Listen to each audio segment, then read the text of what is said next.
Hello and welcome back to the Fantasy Playmakers. What is up, guys? It feels like it's been forever since I've recorded one of these videos.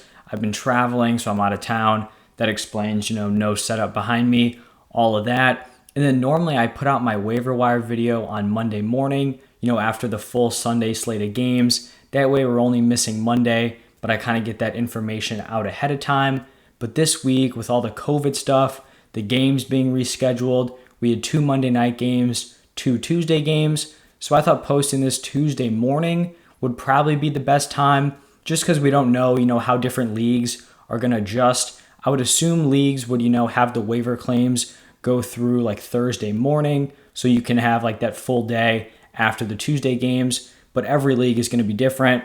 So I'm just going to be putting it out right now. We haven't seen the 2 Tuesday games, but that's just kind of how we're going to operate. And if you are new to this channel, the way I do the waiver wire video is I talk about 5 players at each position, and these are players who are owned in 50% or fewer leagues. So, these guys definitely have a chance to be on your waiver wire, and I use ESPN's, like roster percentages to get those numbers. And then before we get into it, I just want to say that if you guys enjoy the content, do me a huge favor, hit that like button and subscribe to the channel. This has been a wild week for fantasy football. I truly cannot remember the last time so many big names just totally busted. I mean, I was thinking this, before we even went into the Sunday night football game. Then we have Brady, Evans, Lenny, Gronk, basically the entire Bucs offense just self-destructed. Chris Godwin with the ACL. So a really crazy week here in week 16. Hopefully we get a little bit more back to normal. And let's talk about some running backs that you guys should be looking to acquire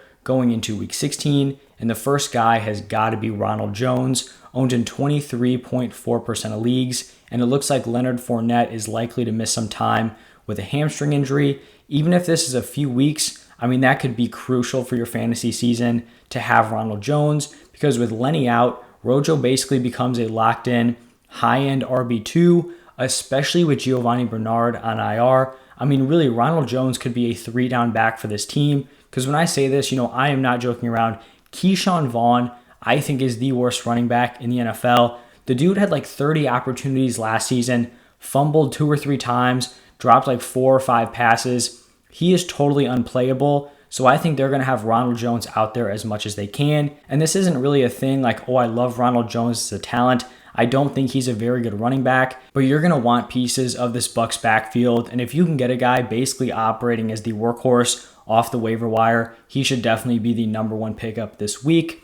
The next guy I have here is Justin Jackson, owned in 2.8% of leagues. And he is on here because Austin Eckler was added to the COVID list. So many players coming on and off. They're changing their protocols, so it seems like it's easier for vaccinated players to get off a little bit sooner than we've seen, but we're not really sure. I do believe Eckler is vaccinated, but it is still possible he misses his game on Sunday. And if Austin Eckler cannot play, then I would expect Justin Jackson to operate as the RB1. We saw him actually lead the team in carries in week 15, 13 carries.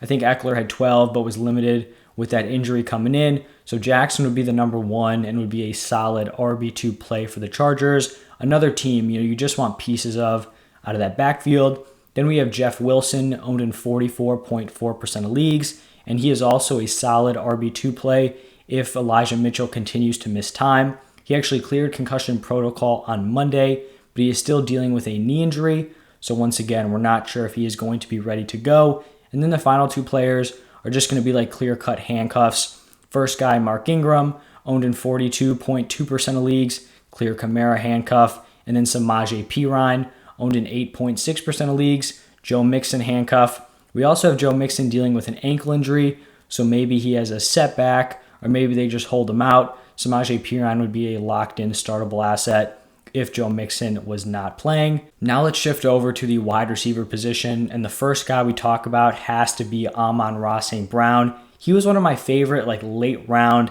pickups in best ball leagues where you can have really deep rosters. I just like the idea of having a young guy who's kind of unproven be on this wide receiver core with not a lot of top assets, and just maybe he can break out, and he is definitely having that breakout. He is owned in under 25% of leagues, and he has seen 25 targets in the last 3 games. That is an absurd target share, and during that stretch, he's averaging 21.1 points per game. I don't know if he's going to keep up, the production in terms of points per game, just because I don't trust this Lions offense. But with TJ Hawkinson out for the season, those targets are totally up for grabs, and I do think Amon-Ra is definitely startable moving forward. The next wideout is going to be Marquez Valdes-Scantling, owned in 15.3% of leagues. He just has a very high weekly ceiling, being the wide receiver 2 for the Packers. He's gone over 20 points in 2 of the last few weeks. It definitely seems like him and Rodgers are gelling much more than they were last season. So, another solid pickup who could give you a big performance in your lineup. Then we've got Gabriel Davis, owned in 12.6% of leagues, and he's kind of potentially taking over Emmanuel Sanders' role on this team. He's seen double-digit fantasy points in the last 3 weeks and just had a monster game on Sunday. 5 receptions, 85 yards, and 2 touchdowns. Then we have KJ Osborne, owned in 42.4% of leagues. This is really just if Adam Thielen, continues to sit out with that ankle injury. It seemed like he, potentially was close to going. So maybe, he steps back in and then Osborne is just irrelevant. But I do think, he's a borderline startable option with Adam Thielen out. And then the final wide receiver, never would I have thought I'd have 2 Lions wide receivers on my top 5 waiver wire pickups. But here comes Josh Reynolds, owned in 3.1% of leagues, averaging 13.5 points per game in his last 4 outings. And they match up against the Falcons in Week 16, which is not a super strong secondary. So definitely, a guy in deeper leagues could be a decent option. Now let's shift over to the quarterback position and starting it off with another guy who I wouldn't think, would make another appearance on this list. It's going to be Cam Newton, owned in 27.1% of leagues. And it's always a crapshoot starting Cam Newton. We know he has that ceiling where he can go out, like 300 scrimmage yards, maybe gets in with his legs, throws a touchdown or 2. He's still averaging 16.2 points per game this season, despite having some absolutely abysmal performances. But you also have to, take into account the risk. It's totally possible he goes out the first quarter, is just miserable, and they yank him. So just a very wide spectrum of results for Cam Newton, and kind of just something you have to, evaluate at your own risk. The next quarterback is going to be Matt Ryan, owned in 28.9% of leagues. Solid matchup against the Lions. Don't really like his weapons, but this is more of like a matchup play. Then we've got Jimmy Garoppolo, owned in 20.7% of leagues, and he just continues to be, a consistent weekly floor play. He doesn't have much of a ceiling, but you can count on him kind of getting in between that like 13 to 22 point range, which could kind of secure you some wins. Maybe you're in a deeper league or you're just desperate at the quarterback position. Then we have Tyler Huntley here, owned in 4.9% of leagues. And obviously, it seems like Lamar is on track to be back in Week 16. But if Lamar is not back, Huntley would be the clear-cut number 1 quarterback to pick up this week. He is a very strong start if he is the starting option. Absolutely balled out against the Packers. So good for him, stepping in as a backup. And then the final quarterback here is going to be Justin Fields, owned in 25.4% of leagues. And it's kind of hard to put him on here after having just watched that Monday night game. A lot of that is not on him. That Bears team as a whole is just a mess. You continue to see flashes from him, and he has that solid rushing upside. So he wouldn't be the worst pickup, of all time. And then at the tight end position, kind of a clear-cut top pickup is Hunter Henry, owned in 47.6% of leagues. Had his biggest performance of the season on Saturday. 6 receptions, 77 receiving yards, and 2 receiving touchdowns. We know he's very touchdown dependent, but if he's going to see the volume, to get those 77 yards, then he is definitely someone who could be startable moving forward.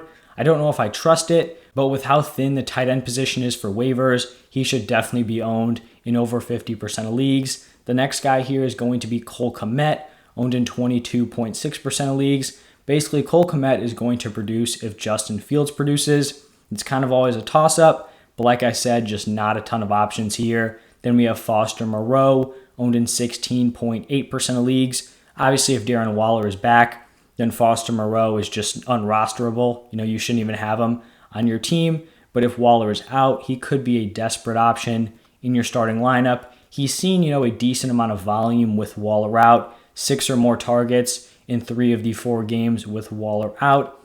But like I mentioned, he's a desperate option. And then the final player is Gerald Everett, owned in 18.5% of leagues. Since I'm recording this on Monday night, we have not seen Everett play on Tuesday. He's going to be playing tonight. He's had a little bit of a role in that offense in the last few weeks. Hasn't necessarily capitalized on all of his opportunities, but another player to kind of look out for.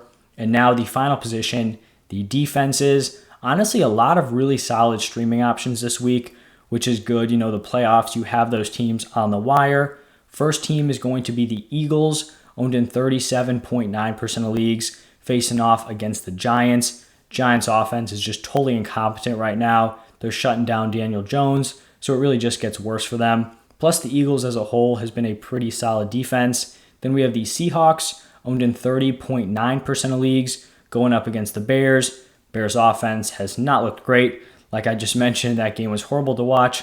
Only 9 points. They got that final touchdown at the end, but still very rough. Then we have the Chargers, owned in 33% of leagues. Not a super, stellar top-tier defense, but they are traveling to Houston to take on the Texans, which is a fantastic matchup. Another great matchup, Falcons, not a good defense, owned in 7.1% of leagues, but they face off against the Lions. Kind of playing well as of late, but this isn't something I, really trust or think is super sustainable. And then the final team is going to be the Chiefs, owned in 25.9% of leagues. We're playing really well going into that Chargers game. Obviously, the Chargers kind of roughed them up a little bit, but that's a tough offense to go against. And they actually go against the Steelers, which we know they just always struggle. The Steelers just make games look absolutely disgusting. So I do think the Chiefs are also a nice play. And that is going to wrap it up for this video. If you guys enjoyed the content, hit that like button, subscribe to the channel. If you have any fantasy questions, you can drop those down below in the comment section, and I'll make sure to respond to every single person.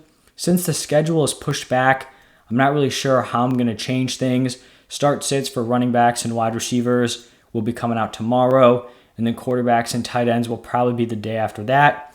I don't know if I'm going to do weekly rankings, just because with COVID, it totally throws everything off every single week. Like last week, I put out my weekly rankings, and then within like 3 hours of them being posted, there'd already been 5 players who were thrown on the COVID reserve, and the rankings were just all over the place. So something I'm still figuring out. But thank you guys so much for the support, and I'll see you in the next one.